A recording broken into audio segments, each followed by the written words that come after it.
I guess I would just consider myself a sound being.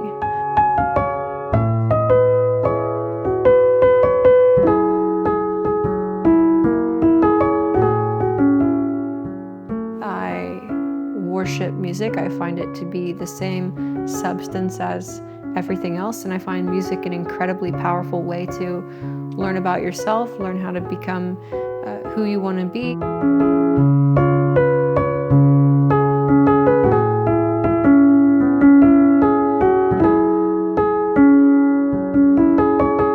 It's been something that has endlessly fascinated me, and I love it with every ounce of my soul.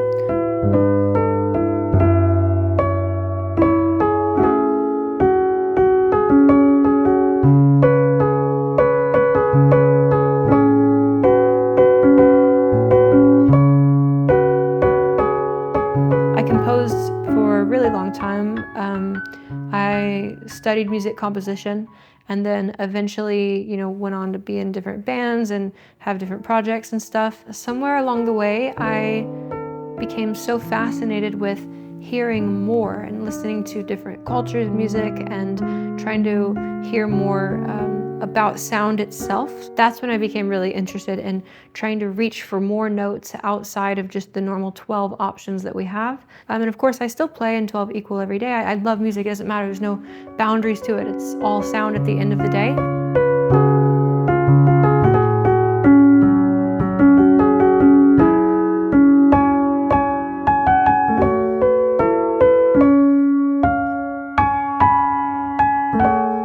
When anybody hears the word microtonal, it essentially elicits this reaction of like, ooh, it sounds out of tune, just noisy or kind of cacophonous, or it's like esoteric, or it's like complex. But I think that really looks at it wrong. It's just about having freedom with pitch. It's about having more options. So if I were to play something like this, it doesn't sound different. It sounds pretty conventional. We hear that all over the place.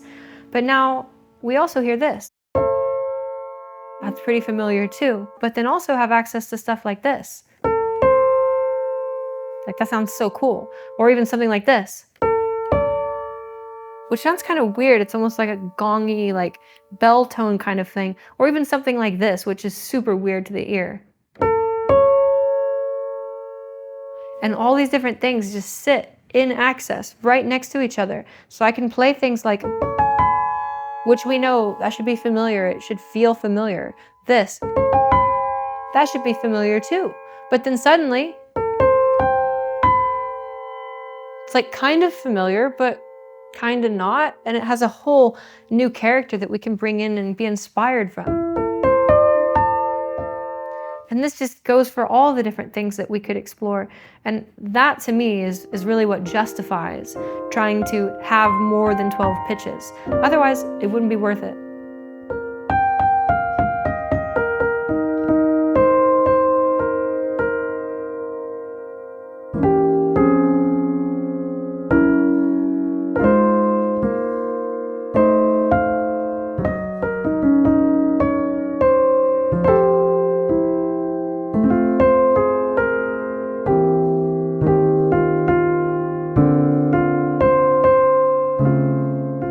I think the biggest thing about Lumatone for me is just allowing myself to play freely without any rules, without any boundaries. There's just a bunch of pitches and tones and things laid out here like a regular instrument, but it lets me just explore a wider variety of stuff. And those kinds of explorations, I tend to just be very simple and basic around having. I've just been playing with a lot of different things like that, really exciting new sounds that I've never heard before, but getting them in a way where they're just as intuitive and embodied as all the other sounds that I play with. Or, things like these.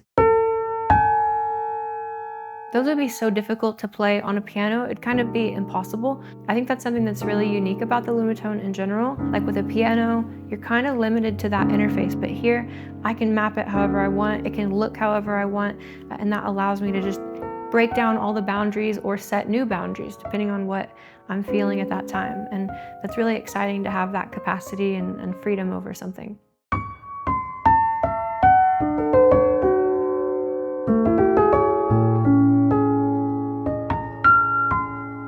I just think this idea of like, is music instinctual or is it intellectual?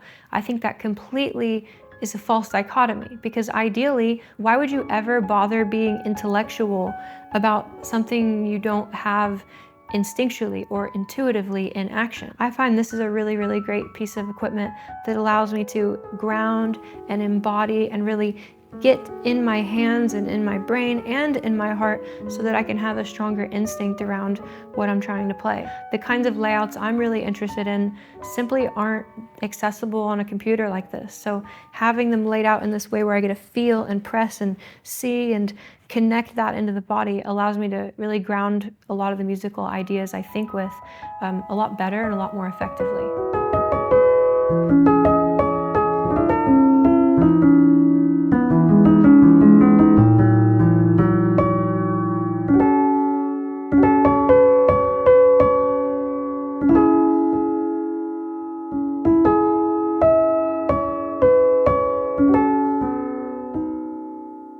Microtonality is probably the worst word that could exist for what's actually going on with microtonality. It doesn't matter if you got some crazy abstract tuning, or you have the simplest tuning, or you have a tuning from a bone flute that existed 4,000 years ago. It doesn't matter. It's all fundamentally sound, and that's what I'm interested in. I love sound, and I want to have access to all the possible sounds.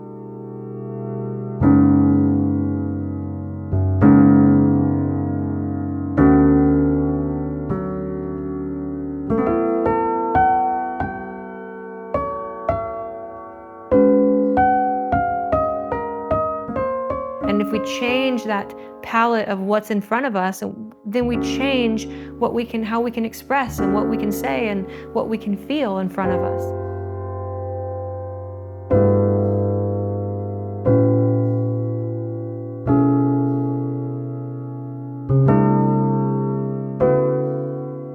And so we get into music because we love sound, it makes us feel something special. So microtonality is not go and spend an infinite amount of intellectual work developing a bunch of stuff, but remove the boundaries, remove the barriers, and see what's there and what you can express with more freedom.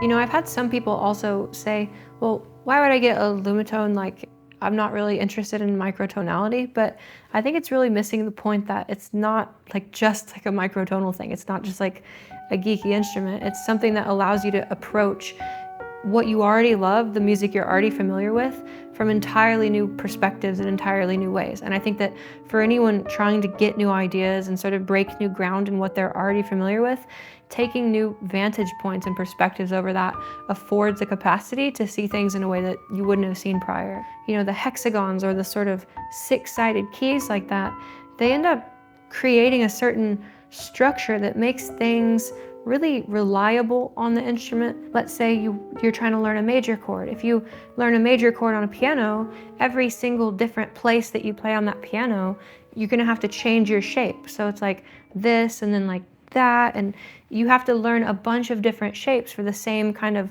general sound or objective sound. Whereas with something that's isomorphic like this, right? Like this is a major 7.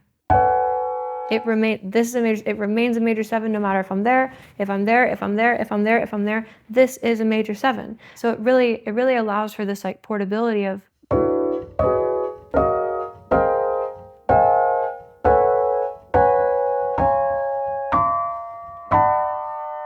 which is way harder to do on a piano because you adaptively have to change your posture to get those different sounds. Guitarists, that's one of the things that guitarists have as an advantage, is that It's all pretty regular, but this is like having that regularity, but in multiple domains at the same time, and then changeable in those domains as well.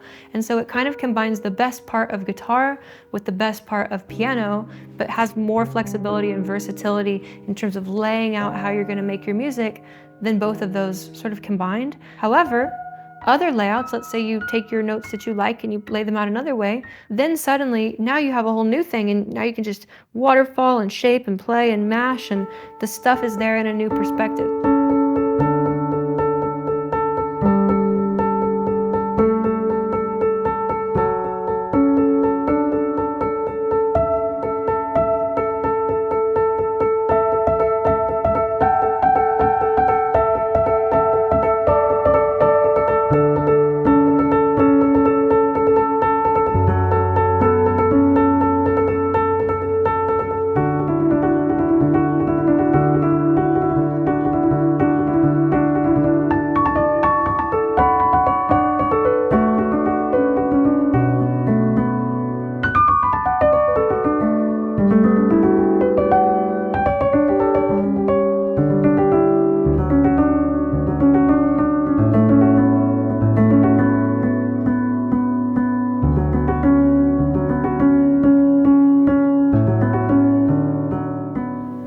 For me, it's just about the sound, it's about the passion, it's about the love of creation. That connection with sort of everything that I get from music grounds a lot of what I do.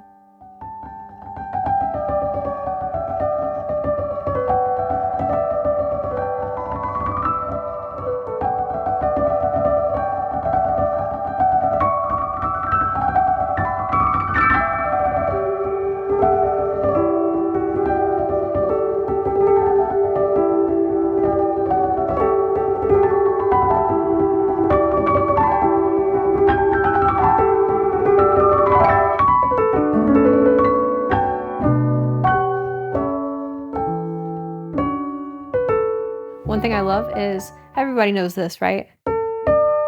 Like, Here Comes the Bride, right? But what about this? Like, here comes the alien plasma spaceship picking you up from Earth. It's just a totally different vibe, and you just can't get that if you have just only 12 keys. You don't get it. Or it's something like this, like you think like you gotta put a baby to sleep, versus you really gotta put them to sleep. It's like very dark, it's very like brooding. It's like, you've done something wrong and I really need you to go to bed now. That's the funniest part, is like, thinking about the putting the baby to sleep normal versus the darker version. You hear singers sing that all the time. Like, go listen to some of your favorite singers, and when they sing in those minor chords or they sing in those like darker colors, it often leans in this kind of direction. Or like when you hear like a guitarist bend their string, like they're not bending it to a perfect 12 note. Another thing I see a lot in pop music is, let's say that someone is singing a tone like this. So they're in something like this, and then we go into something like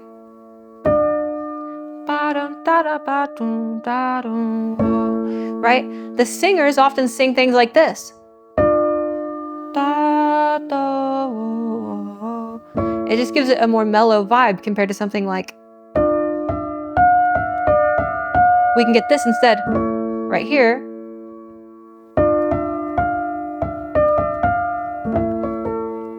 You even hear it a lot when like singers will bend for notes, like you often hear something like this. Now, when I play it on this piano, it starts to not sound like a singer or a shimmer, but like da da da da, where they sort of bend through the space, or something like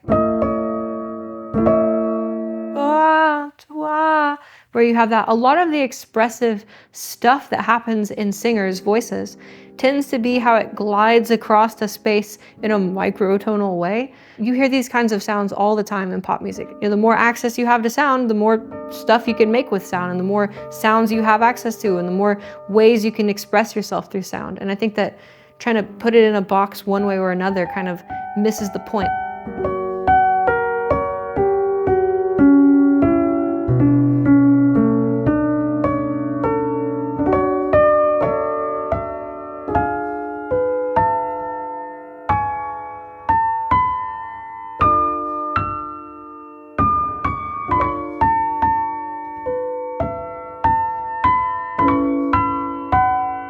I think like with an instrument as intuitive as this, you just lay it out in front of you and you play like a kid, and you're going to figure out, what things do and how things connect in your own way, which is really essential for having like the musical freedom that you want. I've been around a lot of professional musicians, and they'll see this instrument and they'll react in such a, whoa, that's so complicated, how could you ever play that type of way? And then I just say, well, here, just try it for a second. They play it for a little bit and like it quickly starts to piece together. They find out how to interact with it intuitively and very quickly. You can try to wrap your mind around something intellectually forever, and then if you just experience it, all of that intellectualization just kind of disappears. Until you feel it and play it, it's hard to understand how easy it is to learn.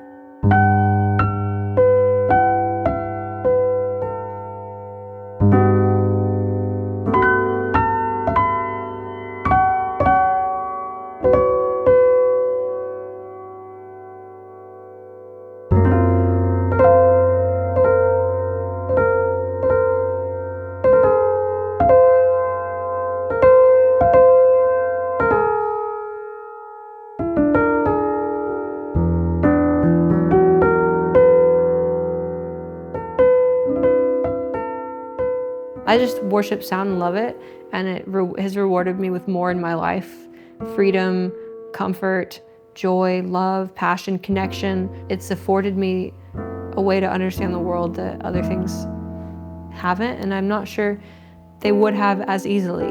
But when we're not consciously thinking about what to do, our performance expands, right? We call that a flow state. I think that music offers a unique way to not just be in flow state, but be in flow in a way that's communicating with other people, in a way that is formless and formful.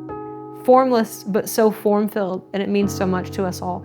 And I think that it's a great metaphor for connecting and interacting with the broader universe and yourself.